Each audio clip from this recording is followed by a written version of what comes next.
você acha que é amor. A psicologia diz outra coisa, e a parte mais desconfortável é que quanto mais intensa parece a sua história, maior a chance de você estar confundindo apego com conexão. Você sente falta, pensa na pessoa o tempo todo, analisa mensagens antigas e interpreta isso como prova de sentimento verdadeiro. Mas o que parece amor nem sempre nasce do vínculo. Às vezes nasce da necessidade. O problema é que ninguém ensina a diferença. Você cresce ouvindo que amor dói, amor enlouquece. Amor faz perder o controle. Então, quando tudo isso acontece, você conclui que encontrou algo especial. Mas existe uma pergunta que quase ninguém faz. Se isso é amor, por que a maior parte do que você sente é ansiedade? Por que existe tanto medo, tanta dúvida e tanta necessidade de confirmação? Você talvez acredite que sofre porque ama demais. Só que a psicologia dos relacionamentos mostra que sofrimento constante não é necessariamente sinal de profundidade. Muitas vezes é sinal de dependência emocional. E é aqui que a maioria das pessoas se engana. Porque a sensação é real, a dor é real, a obsessão é real. Mas o significado que você dá para tudo isso pode estar completamente errado. Você não observa apenas a pessoa, você observa como se sente quando recebe a atenção dela. E esse detalhe parece pequeno, mas muda toda a interpretação da história. Quando ela responde, você sente alívio. Quando desaparece, sente ansiedade. Quando demonstra interesse, você se sente importante. Quando se afasta, sente que perdeu o valor. Isso não parece amor. Parece dependência da reação que ela provoca. E antes de rejeitar essa ideia, existe algo que você precisa perceber. A maior parte das pessoas que acreditam estar vivendo um grande amor não está apaixonada pela realidade. Está apaixonada pela sensação que construiu em torno dela. Amor não precisa que você passe o dia tentando entender o que o outro sente. Amor não transforma cada silêncio em ameaça. Então, se não é amor, o que exatamente é? Essa é a parte que quase ninguém consegue enxergar. O cérebro não foi feito para identificar amor. Ele foi feito para identificar relevância. E quando algo ocupa sua atenção o tempo inteiro, sua mente começa a tratar aquilo como extremamente importante. É por isso que você pode passar meses pensando em alguém que nunca ofereceu estabilidade. Não porque aquela pessoa era extraordinária, mas porque ela ocupou espaço suficiente para se tornar uma prioridade emocional. Quanto mais imprevisível era a atenção, mais sua mente tentava entendê-la. Quanto menos certeza existia, mais energia você investia. E sem perceber, você começou a chamar esse esforço de amor. A psicologia diz outra coisa. Ela mostra que o apego emocional costuma crescer justamente onde existe instabilidade, porque a incerteza mantém você emocionalmente envolvida. Pense em quantas vezes você sentiu mais intensidade em relações confusas do que em relações tranquilas. Isso não acontece porque a confusão é mais profunda. Acontece porque ela exige mais da sua atenção. E quando sua atenção fica presa em alguém, surge uma ilusão perigosa, a sensação de que aquela pessoa é única, como se ninguém mais pudesse provocar aquilo que ela provoca. Só que o que parece único geralmente é apenas familiar. Você reconhece a dinâmica, reconhece a ansiedade, reconhece a necessidade de aprovação. E seu cérebro interpreta familiaridade como conexão. É nesse ponto que muitas mulheres começam a acreditar que encontraram o amor da vida delas. Não porque existe compatibilidade real, mas porque existe intensidade emocional constante. O problema é que intensidade e compatibilidade são coisas completamente diferentes. Uma pode existir sem a outra.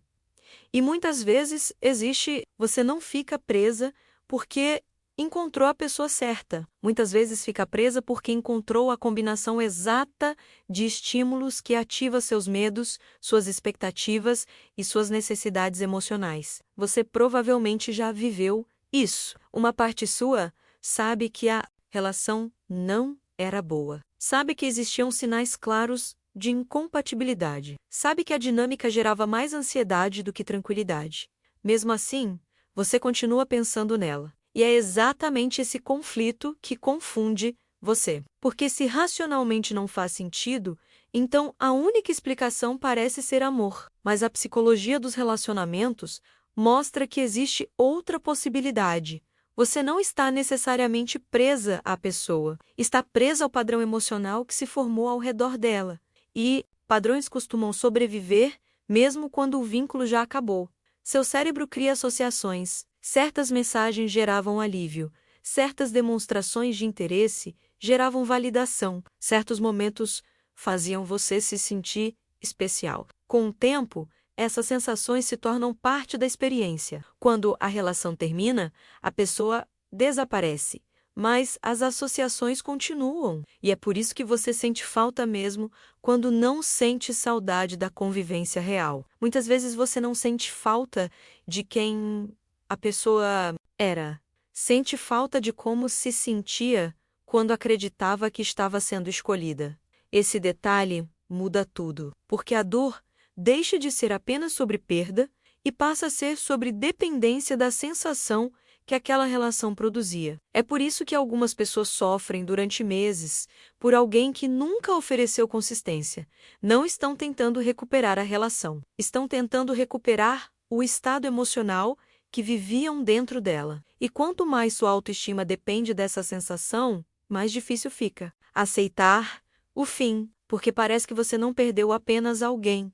Parece que perdeu uma parte de si mesma. Só que essa percepção também é uma ilusão. O que você perdeu não foi sua identidade. Foi uma fonte específica de validação que você transformou em necessidade emocional. O erro começa quando você usa a intensidade para medir a qualidade da relação. Quanto mais pensa na pessoa, mais acredita que ela é importante. Quanto mais sofre, mais acredita que o sentimento é verdadeiro. Mas a psicologia diz que sofrimento não mede amor. Sofrimento mede impacto emocional. E impacto emocional pode surgir tanto de um vínculo saudável quanto de um padrão de dependência emocional. É por isso que tantas mulheres repetem histórias parecidas. Mudam os rostos, mudam os contextos, mas a sensação continua a mesma. A expectativa, a ansiedade, a necessidade de ser escolhida e o medo de perder voltam com outra pessoa. Elas acreditam que encontraram alguém diferente, mas muitas vezes encontraram apenas uma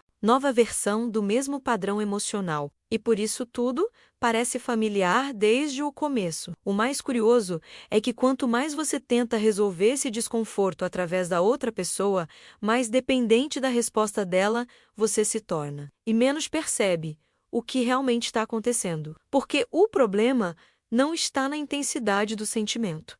Está na interpretação que você faz dele. Você vê apego emocional e chama de amor. Vê necessidade e chama de conexão. Vê ansiedade e chama de paixão. E enquanto essa interpretação continua, o padrão continua também, não porque você não é inteligente o suficiente para perceber, mas porque a sensação é muito convincente. É difícil aceitar que algo que parece tão profundo talvez não seja amor. É difícil admitir que grande parte da dor pode vir da necessidade de validação, da dependência da atenção ou do medo de ficar sozinha. Então a pergunta não é se o que você sente é real. A pergunta é outra. Você está apaixonada pela pessoa ou pela forma como ela faz? Você se sentir quando valida a sua existência? Quando você começa a considerar essa possibilidade, muita coisa muda de lugar. Você acha que é amor. A psicologia diz outra coisa. Se esse tipo de análise faz você enxergar padrões que normalmente passam despercebidos, inscreva-se para mais conteúdo sobre comportamento emocional sem romantização. E me diga nos comentários, qual foi a maior verdade sobre relacionamentos que você demorou mais tempo para perceber?